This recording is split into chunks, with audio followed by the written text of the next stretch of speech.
जग का जमी से हो रहा है मिलन। जग को बचाने मुक्ति दिलाने प्रभु ने लिया जन्म। हिंदी चर्च ऑनलाइन की इस आराधना सभा में मैं आपका हृदय से स्वागत करता हूं।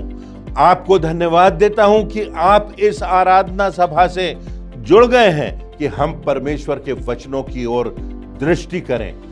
नया वर्ष तो प्रमुख है, पर उससे भी प्रमुख है हमारी जिंदगी का नया हो जाना। और ये तब संभव है जब प्रभु यीशु मसीह के गुणों को हम स्वीकार कर सकें, अपने जीवन की कमजोरियों को हम मान लें और प्रभु के निकट जा करके उससे प्रार्थना करें, उससे याचना करें, उसकी महिमा करें, अपनी जिंदगी को इस योग्य बनाएं कि हम में से प्रभु यीशु मसीह की शोभा हर एक की जिंदगी में दिखाई दे। तो आइए हम इस आराधना सभा में आगे बढ़ते हैं। परमेश्वर के वचनों की व्याख्या सुनेंगे, उसकी आराधना करेंगे, उसकी महिमा के लिए गीत गाएंगे, प्रार्थना करेंगे, अपने हृदय को और अपनी भेंटों को उसके चरणों में लाएंगे और परमेश्वर के वचन के दर्पण में एक बार अपनी जिंदगी को फिर से निहारेंगे। तो आइए बड़े उत्साह के साथ, आनंद के साथ परमेश्वर की आशीषों को प्राप्त करने के लिए हम आज की आराधना में आगे बढ़ते हैं। हिंदी चर्च ऑनलाइन की आराधना में उपस्थित आप सभी को जय मसीह की। परमेश्वर का धन्यवाद हो कि उसने हम सबों को इतनी आशीष दी कि आज हम सब मिलकर उसकी आराधना में उपस्थित हैं। आराधना में जाने के पूर्व हम परमेश्वर की आशीष और उसकी उपस्थिति के लिए प्रार्थना करेंगे। आइए हम प्रार्थना करें। पिता परमेश्वर, हम तेरा धन्यवाद करते हैं तेरी दया के लिए, तेरे अनुग्रह के लिए। ये तेरी दया है प्रभु कि आज सब हम जीवितों की ज़मीन पे पाए जाते हैं। तूने हम सबको पिछले वर्ष संभाल के रखा, महामारी से संभाल के रखा। प्रभु तेरा धन्यवाद करते हैं। पिता तुझसे विनती करते हैं आज की आराधना हम सभी के लिए आशीष का कारण होने वाली हो सके। संपूर्ण आराधना पर तेरी आशीष और तेरी उपस्थिति चाहते हैं। हमारा गीतों का गाया जाना और तेरे वचन का जो प्रचार किया जाता है उसको जब हम सुने तो अपने जीवनों में ग्रहण करने वाले हो सके और हमारा जीवन दूसरों के लिए आशीष का कारण बन सके। पिता तुम हम सब पर दया करना। सारी बातों के लिए तुझको धन्यवाद देते हुए इस विनती को प्रभु यीशु मसीह के पवित्र और मीठे नाम से मांगती हूँ, आमीन।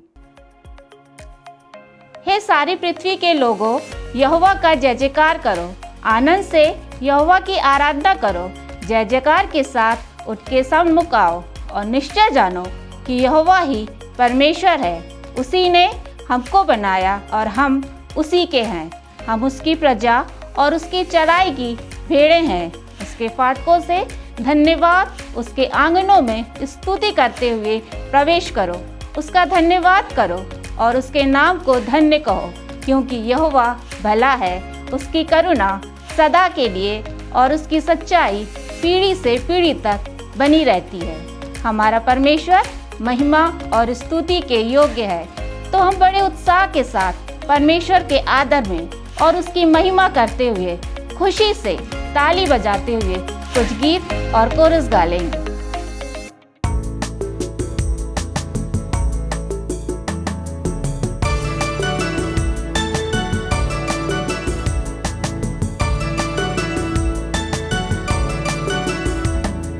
वंदना करते हैं हम, वंदना करते हैं हम, वंदना करते हैं हम, वंदना करते हैं हम।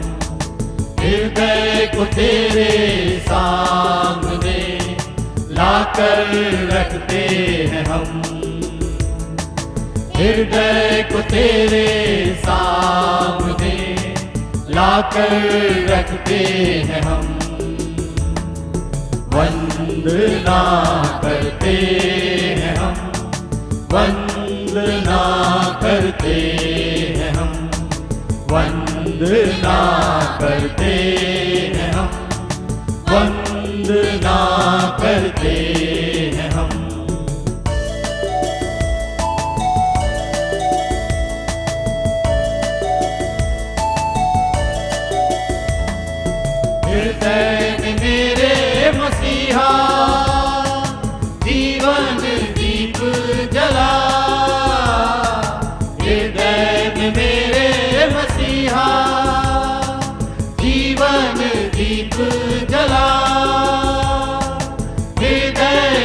पापों को धोकर प्रेम की राह दिखा,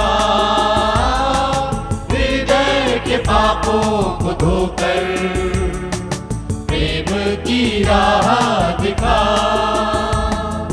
वंदना करते हैं हम, वंदना करते हैं हम, वंदना करते हैं हम, वंदना करते हैं हम।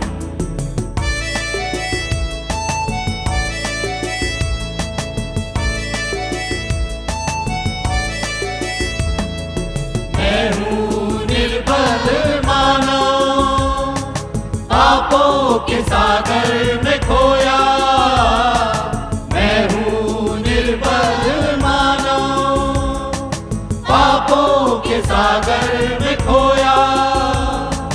अब तुम संभालो यीशु जी, भवसागर में हूँ खोया।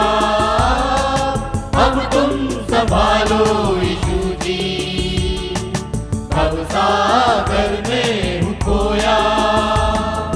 वंदना करते हैं हम, वंदना करते हैं हम, वंदना करते हैं हम, वंदना करते हैं हम। हृदय को तेरे सामने लाकर रखते हैं हम, हृदय को तेरे सामने लाकर रखते हैं हम। वंदना करते हैं हम, वंदना करते हैं हम, वंदना करते हैं हम, वंदना करते हैं हम।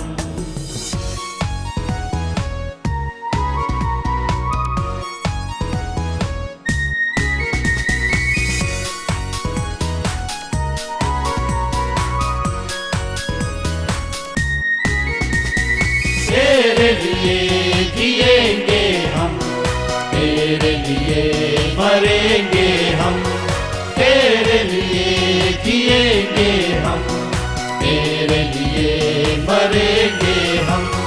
तू है जहाँ का सच्चा खुदा, सबके दिलों में तू रहता सदा। तू है जहाँ का सच्चा खुदा, सबके दिलों में तू रहता सदा। तेरे ही नाम को गाएंगे हम,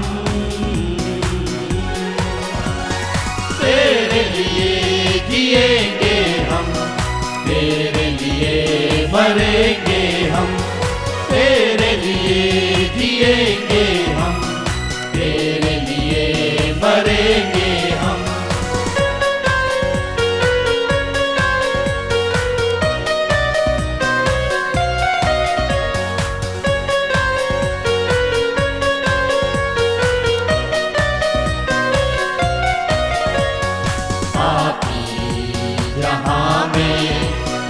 आके मसीह सबके गुनाहों को माफ किया। पापी जहां में तूने आके मसीह सबके गुनाहों को माफ किया। तू है जहां का सच्चा खुदा, सबके दिलों में तू रहता सदा। तू है जहां का सच्चा खुदा, सबके दिलों में तू रहता सदा। तेरे ही नाम को गाएंगे हम, तेरे लिए जिएंगे हम, तेरे लिए मरेंगे हम, तेरे लिए जिएंगे हम, तेरे लिए मरेंगे हम।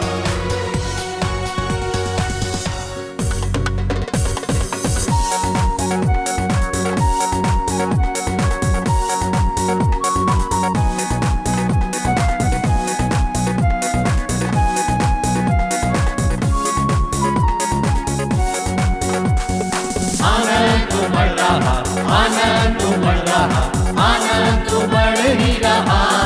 हालेलुया, यीशु ने मुझे बचाया, पापों को धो दिया, आनंद बढ़ ही रहा। आनंद बढ़ रहा, आनंद बढ़ रहा, आनंद बढ़ ही रहा। हालेलुया, यीशु ने मुझे बचाया, पापों को धो दिया, आनंद बढ़ ही रहा। राह भटक घूम रहा था, उसके रास्ते से खोया हुआ था। राह भटक घूम रहा था, उसके रास्ते से खोया हुआ था। फिर भी उसने प्यार किया, आकर मुझ पर रहम किया। फिर भी उसने प्यार किया, आकर मुझ पर रहम किया। कितना अच्छा यीशु, उसने मुझे बचाया। ओए आनंद बढ़ रहा, आनंद बढ़ रहा, आनंद बढ़ ही रहा। हालेलुया, यीशु ने मुझे बचाया, पापों को धो दिया, आनंद बढ़ ही रहा। मन्ना पिलाए हुए लोग नरक में रोते रहेंगे। मन्ना पिलाए हुए लोग नरक में रोते रहेंगे। मैं तो सुंदर स्वर्ग में नया गीत गाऊंगा, मैं तो सुंदर स्वर्ग में नया गीत गाऊंगा। इतना प्यारा यीशु वो तो मेरा हो गया। ओए आनंद बढ़ रहा, आनंद बढ़ रहा, आनंद बढ़ ही रहा। हालेलुया, यीशु ने मुझे बचाया, पापों को धो दिया, आनंद बढ़ ही रहा। आनंद बढ़ रहा, आनंद बढ़ रहा, आनंद बढ़ ही रहा। हालेलुया, यीशु ने मुझे बचाया, पापों को धो दिया, आनंद बढ़ ही रहा। परमेश्वर की व्यवस्था का विरोध करना, परमेश्वर के वचन का उपहास करना, परमेश्वर की बातों को, उसके बनाए हुए मूल्यों को, उनकी कीमत ना समझना बहुत घातक होता है और इसे पाप कहा जाता है। और पाप जो है वो घातक इसलिए होता है कि ना सिर्फ वो इस संसार में व्यक्ति के जीवन को प्रभावित करता है, परंतु व्यक्ति की आत्मा को और इस संसार के पार अनंत को वो प्रभावित करता है। बहुत से पाप ऐसे होते हैं जिनको शारीरिक पापों की श्रेणी में रखा जा सकता है। व्यभिचार का पाप, हत्या का पाप, झूठी गवाही देने का पाप और अन्य प्रकार के पाप होते हैं जिनको सामान्य आंखों से देखा जाता है, परंतु ऐसे भी पाप होते हैं जो कि दिखाई नहीं देते सामान्य आंखों से, जो हृदय से जुड़े होते हैं, जो मन से जुड़े होते हैं, और वो पाप भी घातक होते हैं और हमारी आत्मा का विनाश कर देते हैं। उन पापों में से एक के विषय में हम आज चर्चा करेंगे, जिस बात को संसार में बहुत सामान्य समझा जाता है, जिस बात को संभवतः अधिकांश लोग पाप की श्रेणी में भी नहीं रखेंगे, परंतु यह पाप बहुत घातक होता है। और यह जो पाप है, ये जलन का पाप है। यह जलन का पाप है जो व्यक्ति को चोट पहुंचाता है। उस व्यक्ति को नहीं जिसके प्रति जलन की जाती है, पर उस व्यक्ति को जो जलन करता है, जिसके हृदय में जलन की भावना होती है, यह उस व्यक्ति को काटता है, उस व्यक्ति को तोड़ता है और कुष्ठ रोग के समान यह जलन का पाप होता है। हमारे इस देश में और भी संसार के बहुत से देश हैं जहां पर वर्ग भेद होते हैं। लोग भिन्न भिन्न पैमानों से लोगों को नापते हैं। कोई गरीब है, कोई अमीर है, कोई पढ़ा लिखा हुआ है, कोई अशिक्षित है, कोई ऊंचे दर्जे का है, कोई निचले दर्जे का है, कोई ऊंची जाति का है, कोई नीची जाति का है, कोई गरीब है, कोई अमीर है। और उनके बीच में एक संघर्ष समानो चलता रहता है। जिनके पास बहुत कुछ है उनके और जिनके पास बहुत कम है, जो अभाव में है, उनके बीच एक संघर्ष चलता रहता है। और यहां पर ये जो संघर्ष चलता है, इससे जलन का पाप उत्पन्न हो जाता है। उत्पत्ति की पुस्तक के 37वें अध्याय में एक घटना का वर्णन है, एक परिवार का वर्णन है जो इस जलन के पाप को चित्रित करता है और उसके दुष्प्रभाव को भी चित्रित करता है।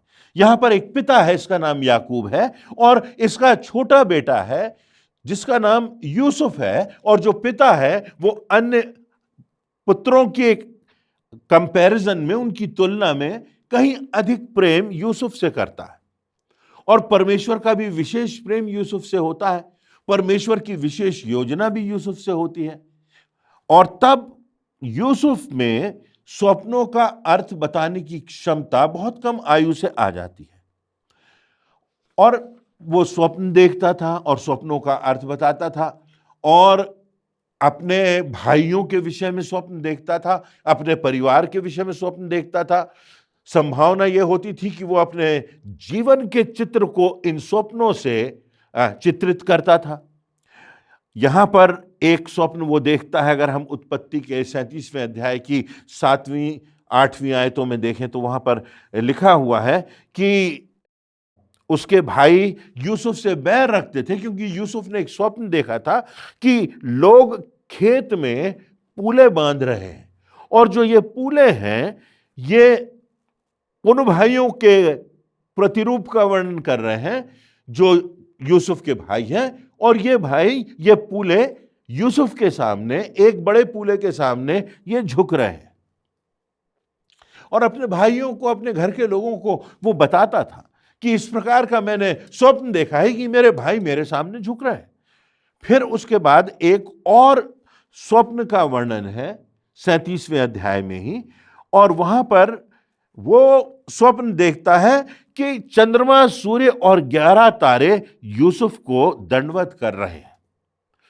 इस बात से पिता भी नाराज हो जाता है, और तब उत्पत्ति के 37वें अध्याय की 10वीं आयत में लिखा है, पिता ने डांटते हुए कहा कि क्या मैं और तेरी माँ और तेरे भाई तेरे आगे भूमि पर गिरकर तुझे दंडवत करेंगे? क्या ऐसा समय भी आएगा जब तेरा सारा परिवार, यहां तक कि मैं भी, क्योंकि सूर्य का वर्णन है, पिता भी उससे कहता है कि तू ऐसा क्यों सोचता है कि मैं और तेरी माँ और तेरे भाई भी तेरे सामने झुकेंगे, दंडवत करेंगे? और तब उत्पत्ति के 37वें अध्याय की 11वीं आयत में लिखा है कि उसके भाई उससे डाह करने लगे। उसके भाई उससे जब जलन रखने लगे तो उनको एक मौका मिलता है। भाई गए हुए हैं चारागाह में, यूसुफ उनके पास कुछ समाचार लेकर के जाता है, और जब यूसुफ वहां आता है तो उसके भाई पहले सोचते हैं कि क्यों ना इसको मार डाला जाए, और फिर अंत में वो इस बात पर सहमत हो जाते हैं कि वहां से कुछ इश्माइली आ रहे हैं, और ये इश्माइली जो यात्रा कर रहे हैं ये दूसरे देश को जा रहे हैं, तो क्यों ना इसको गुलाम बना करके इन इश्माइलियों के हाथ में बेच दिया जाए। और तब 20 शेकेल चांदी में वो अपने छोटे भाई यूसुफ को बेच देते हैं। उन दिनों में लगभग 20 से 30 शेकेल चांदी एक गुलाम की कीमत हुआ करती थी। तो उस भाई को बेच दिया जाता है, बड़े भाइयों ने छोटे भाई को बेच दिया, और तब वो जो छोटा भाई है वो इस्माइलियों के साथ दूसरी जगह जाता है, वहां उसको फिर बेच दिया जाता है। और तब हम देखते हैं कि ये जलन का जो पाप है ये किस प्रकार से परिवार को तोड़ता है, व्यक्ति को तोड़ता है, व्यक्ति के चरित्र को तोड़ता है, व्यक्ति की आत्मा को झंझकोरता है, यहां तक कि हत्या की बात उसके भाई सोचते हैं और उसको बेच भी देते हैं, उसको गुलाम बना देते हैं। यदि हम एक और पाप के विषय में देखें, ये जलन का पाप, तो हम देखते हैं ये प्रारंभिक पाप, जो पाप जलन का पाप था कि एक स्वर्गदूत के हृदय में परमेश्वर की पराक्रम को देखकर उसके हृदय में जलन आ जाती है, और वो परमेश्वर की समानता में अपने आप को समझने का प्रयास करता है और उसके समान बनना चाहता है, और तब उसमें घमंड आ जाता है, और ये जलन और घमंड उसको स्वर्गदूत से शैतान बना देता है। यहां से शैतान का प्रारंभ हो जाता है। आदम और हवा के मन में जो पाप आया वो कहां से आया? उससे कहा गया, शैतान ने उनसे कहा अदन की वाटिका में कि तुम परमेश्वर के बराबर हो जाओगे, अभी तो तुम छोटे हो, अभी तो तुम सीमित हो, अभी तो तुम्हारी समझ जो है वो बहुत छोटी है, पर तुम ज्ञानवान हो जाओगे तुम परमेश्वर के तुल्य हो जाओगे, तुम बढ़ जाओगे। और तब वो इस भावना से परमेश्वर की आज्ञा को ठुकरा देते हैं। और यहां पर हम देखते हैं कि एक गंभीर पाप का प्रारंभ हो जाता है, जिसका परिणाम आज तक हम देखते हैं कि सारा संसार भुगत रहा है। जो पहली हत्या हुई वहां भी जलन की बात थी। दो भाई हैं, हाबिल है और कैन है, और हाबिल की भेंट परमेश्वर स्वीकार कर लेता है, कैन की भेंट अस्वीकार हो जाती है। कैन जलन से भर जाता है और अपने भाई की हाबिल की हत्या कर देता है। फिर उसके बाद आप नए नियम पर आ जाइए। नए नियम में प्रभु यीशु मसीह का जन्म होता है, और तब राजा सुनता है, हेरोदेस सुनता है कि प्रभु यीशु मसीह का जन्म होने वाला है, राजाओं का जो राजा है उसका जन्म होने वाला है। एक ऐसा राजा है जो महान होगा, जो सारे संसार का राजा होगा। और तब उसका दिल जो है वो जलन से भर जाता है, और इस कारण उसको असुरक्षा की भावना भी पैदा हो जाती है। ये जलन का पाप जो है असुरक्षा की भावना को पैदा करता है, और तब वो नियम बना देता है, एक कानून निकाल देता है कि जो 2 वर्ष और उससे छोटे बच्चे हैं उनकी हत्या कर दी जाए। तो पहली बात यदि हम गौर करें तो हम देखेंगे कि जलन का पाप एक गंभीर बात है। हमारे हृदय में कितनी बार जलन हो जाती है, दूसरों को देखकर, दूसरों के बातं को सुनकर, दूसरों के प्रभाव को देखकर, दूसरों को आगे बढ़ता हुआ देखकर, किसी की संपन्नता को देखकर। और ये जलन की जो भावना है ये यहीं सीमित नहीं रहती, ये बहुत से पापों को जन्म देती है, ये जननी हो जाती है और ये खतरनाक हो जाती है। श्रेष्ठ गीत की पुस्तक के 8वें अध्याय में ईर्ष्या के विषय में लिखा है, जलन के विषय में लिखा है, और 2 बातें लिखी हैं। जो जलन है ये कब्र के समान निर्दयी है और आग की लपटों के समान ज्वलनशील है। कब्र और आग की लपटों से जलन की समीक्षा की गई है। नीति वचन उसका 14वां अध्याय और उसकी 30वीं आयत में लिखा है, शांत मन तन का जीवन है, परंतु मन के जलने से हड्डियां भी जल जाती हैं। ये हमारे अंतरात्मा को, ये हमारे भीतरी मनुष्यत्व को प्रभावित करता है और हमारी आत्मा को विनाश की कगार पर ले जाता है। क्या आपका मन शांत है? क्या आपके मन में शांति है? क्या आपके मन में धैर्य है, या आपके मन में जलन है? क्या आपका मन अशांत है? क्या आपका मन इन आग की लपटों के समान है जो दूसरों के लिए ज्वलनशील बन गया है, और इससे आप स्वयं ही जल रहे हैं, इससे इसका दुष्प्रभाव आपके ही जीवन पर पड़ रहा है।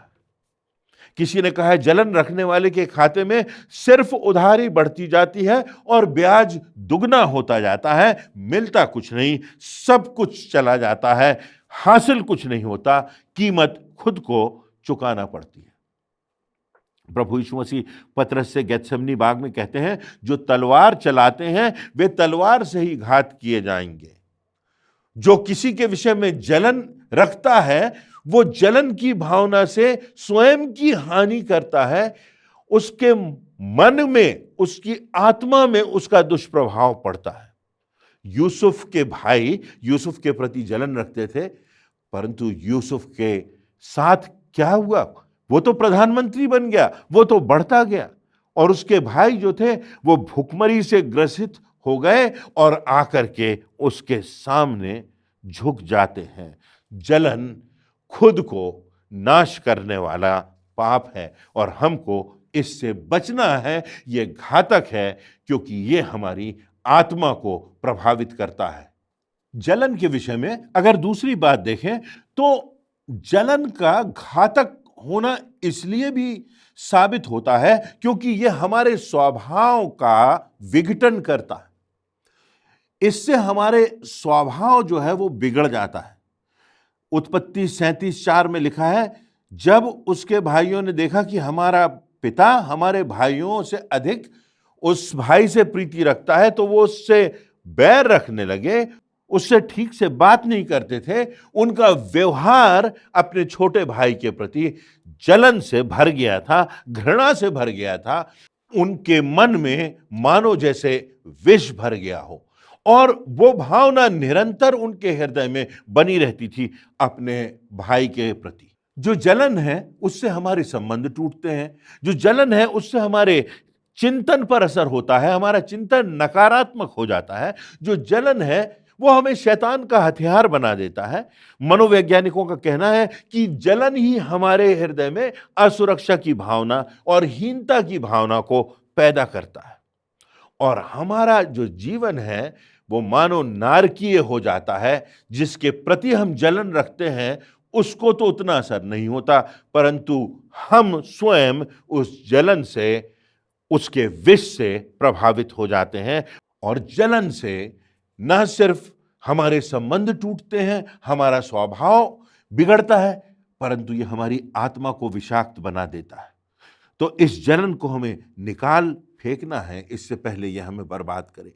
इस जलन को हमें खाली करना है, इससे पहले यह हमारा स्वयं का विनाश करे। इस जलन को हमें अपनी जिंदगी से तोड़ करके अलग करना है, इससे पहले यह हमें तोड़े, इससे पहले यह हमें बर्बाद करे, और इसका असर हमारी जिंदगियों से, हमारे परिवार से, और यहाँ तक कि कलीसिया तक पर इसका असर होता है। तो हमारे स्वभाव को, हमारी मानसिकता को, हमारे चिंतन को, हमारे संबंधों को ये जलन दूषित करती है। जलन के संबंध में तीसरी और अंतिम बात, और वो बात यह है कि जलन को हम दूर कर सकते हैं। परमेश्वर ने हमको सामर्थ्य दी है कि प्रभु यीशु मसीह के और पवित्र आत्मा की सामर्थ्य से हम इस जलन को अपने जीवनों से, अपने हृदय से निकाल दें, और परमेश्वर हमें एक नया हृदय दे, हमारे मनों को शांति से भर दे, हमारे मनों को संतुष्टि से, आनंद से भर दे, हमारे मनों में आनंद का प्याला छलकने लगे। यह संभव है, और इसीलिए हम कहते हैं कि जो प्रभु यीशु मसीह का समाचार है वो सुसमाचार है, वो अच्छा समाचार है। तो बात यह है कि हमें मान लेना है। सबसे कठिन बात यह है कि हम इस बात को स्वीकार कर लें कि हमारी जिंदगी में, हमारे हृदय में ये जलन का प्रभाव है। यदि हम इसी बात को स्वीकार ना करें कि हमें कोई रोग हो गया है, तो हम डॉक्टर के पास ही नहीं जाएंगे, हम उसका उपचार ही नहीं करेंगे। उसी प्रकार अगर हम अपनी इस बात को स्वीकार नहीं करेंगे कि इस जलन की भावना ने हमारे हृदय को, हमारी मानसिकता को प्रभावित किया है, ये जलन की भावना हम में पाई जाती है, तो हम अगर इसे अस्वीकार करते हैं तो यह हमारे लिए खतरनाक होता है। तो हम इसे स्वीकार कर लें कि हमारे हृदय में किसी के प्रति कोई जलन, घृणा, कटुता, द्वेष की भावना ना रहे, क्योंकि ये कब्र के समान होता है और ये ज्वलनशील हो जाता है हमारे हृदय को, हमारी आत्मा को, ये विनाश की कगार पर ले जाता है। हम परमेश्वर से प्रार्थना करें, परमेश्वर के सामने जाएं, उसकी मदद मांगें। कई बार जिंदगी की समस्याएं हम अपने आप से, अपने चिंतन से, अपनी बुद्धि से, अपने सोच से उसको दूर करना चाहते हैं, परंतु संभव नहीं। हमको परमेश्वर की आवश्यकता है, उसकी सामर्थ्य की आवश्यकता है, हमको पवित्र आत्मा की अगुवाई की आवश्यकता है, हमको प्रार्थना की आवश्यकता है, हमको परमेश्वर के सामने विनम्रता से घुटनों पर जा करके मांगने की आवश्यकता है कि परमेश्वर मेरे विचार, मेरे मन, मेरे हृदय को तू बदल दे, तू नया हृदय मुझ में सृज।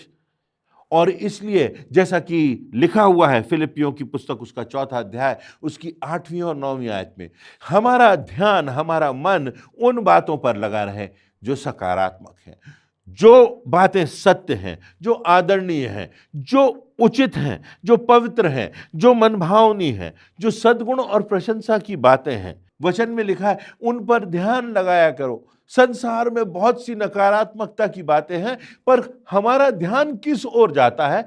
यदि हमारा ध्यान नकारात्मकता की ओर जाएगा तो हमारा स्वभाव भी विषाक्त हो जाएगा, हम भी नकारात्मकता से भर जाएंगे। और इसीलिए पौलुस यहाँ पर पवित्र आत्मा की अगुवाई में लिख रहा है कि तुम्हारा सोच पवित्र हो, तुम्हारा सोच सकारात्मक हो। और फिर वो कहता है, जो बातें तुमने मुझसे सुनी हैं और जो बातें तुमने मुझ में देखी हैं उनका पालन करो, तब परमेश्वर जो शांति का सोता है तुम्हारे साथ रहेगा।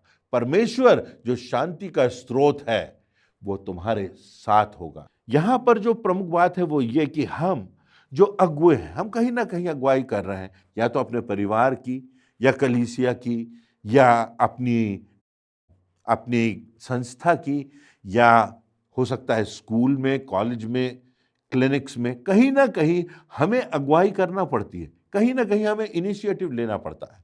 तो यहां पर पौलुस कह रहा है कि जो बातें तुमने मुझसे सुनी हैं और मुझ में देखी हैं और मुझसे सीखी हैं, हमें स्वयं अगर अपना उदाहरण दूसरों के सामने रखना है तो उन बातों पर हमको चलना होगा, उन बातों के अनुसार हमें अपनी जिंदगी को बनाना होगा।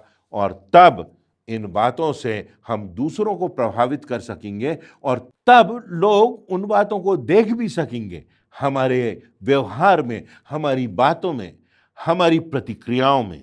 प्रभु यीशु मसीह ने कितना कुछ नहीं सहा, लोगों का अपमान, अपनों का विश्वासघात, लोगों का तिरस्कार, जिनके साथ भलाई की वो पुकारते हैं कि इसे क्रूस पर चढ़ाओ, उसके मुंह पर थूका जाता है, उसकी निंदा की जाती है, उसकी हत्या कर दी जाती है, परंतु उसके मुख से प्रार्थना निकल रही है, उसके मुख से आशीष के वचन निकल रहे हैं, उसके मुख से क्षमा की बातें निकल रही हैं। आज हमारे हृदय में उस क्रूस का उदाहरण होना चाहिए, हमारे हृदय में, हमारी दृष्टि में, हमारी जिंदगी की हर परिस्थिति में।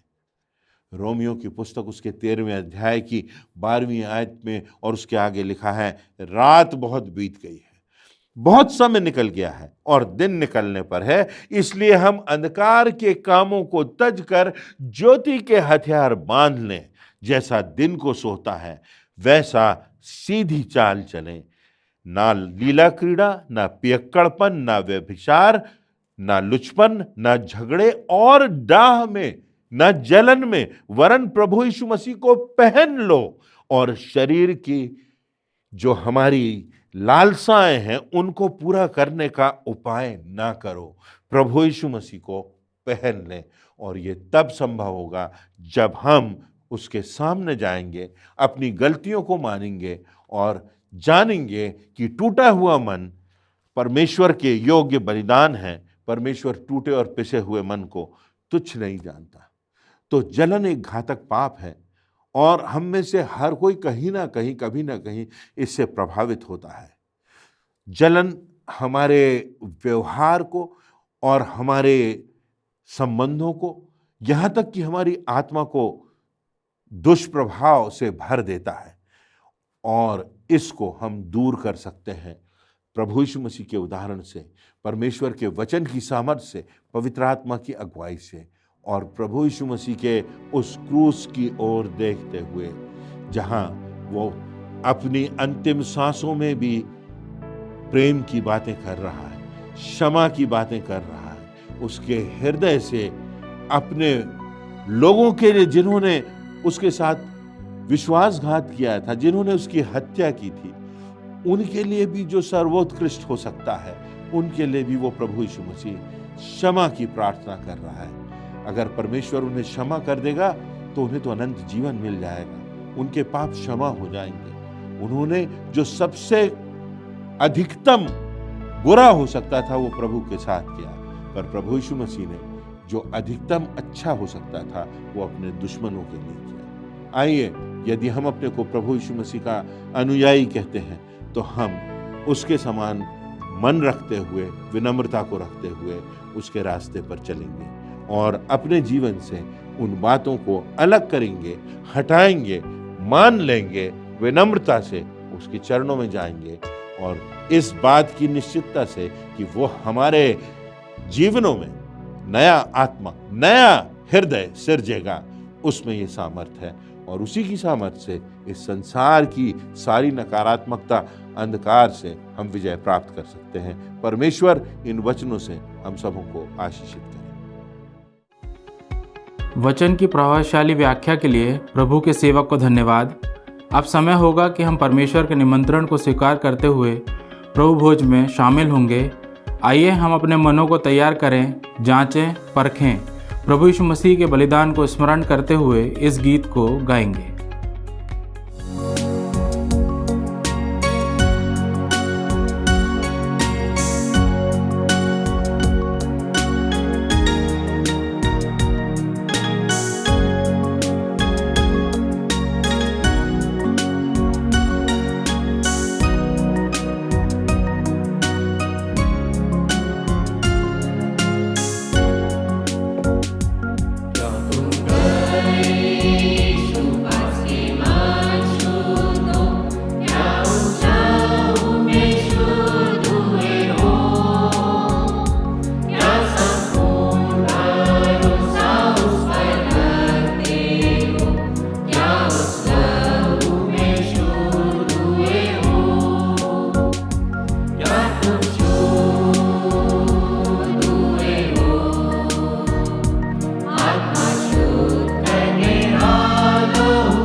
हम आराधना के केंद्रीय भाग में पहुंच चुके हैं।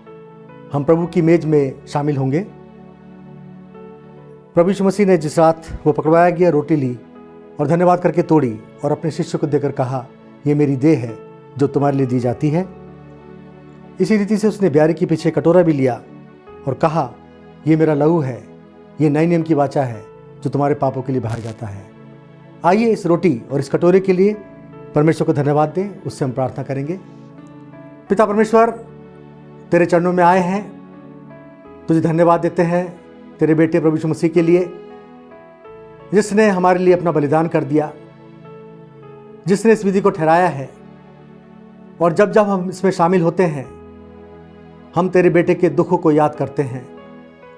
हमारी विनती है, जब हम इस रोटी में से खाते हैं और इस कटोरे में से पीते हैं, पिता परमेश्वर, हम तेरे बेटे का प्रचार करते रहें, हम तेरी महिमा करते रहें, हम तेरे राज्य के विस्तार के लिए अपनी योग्यता को लगाते रहें। इस विधि पर हम तेरी आशीष चाहते हैं। इस प्रार्थना को उद्धारकर्ता प्रभु यीशु मसीह के नाम से मांगते हैं, आमीन। प्रभु की मेज तैयार है। आइए हम अपने विश्वास के अनुसार इसमें भाग लेंगे।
आइए हम सब अपने स्थानों पर खड़े हो जाएंगे। हम अंतिम प्रार्थना में जाएंगे।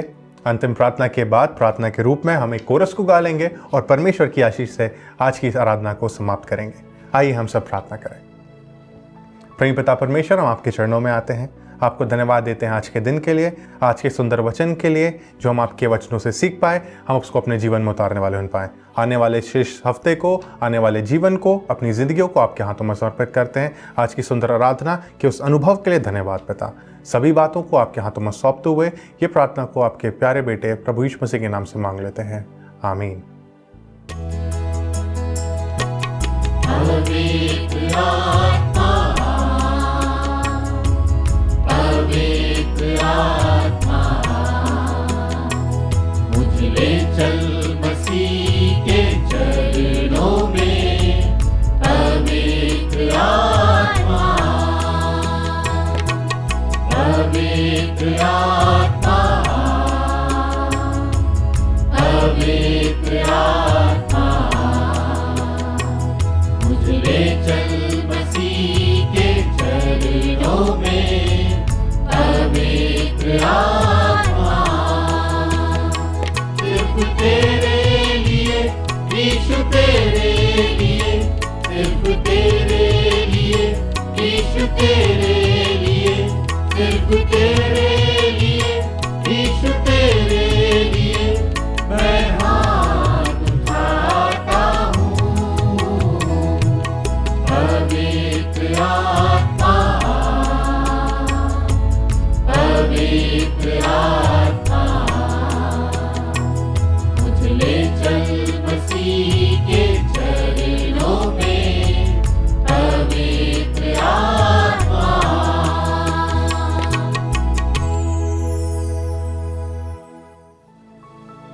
विश्वासी हृदय से आशीष प्राप्त करें। अब हमारे परमेश्वर पिता का प्रेम, प्रभु यीशु मसीह का अनुग्रह, पवित्र आत्मा की सहभागिता और संगति हम में से हर एक के साथ, समस्त विश्वासियों के साथ अब से लेकर अनंत तक बनी रहे, आमीन।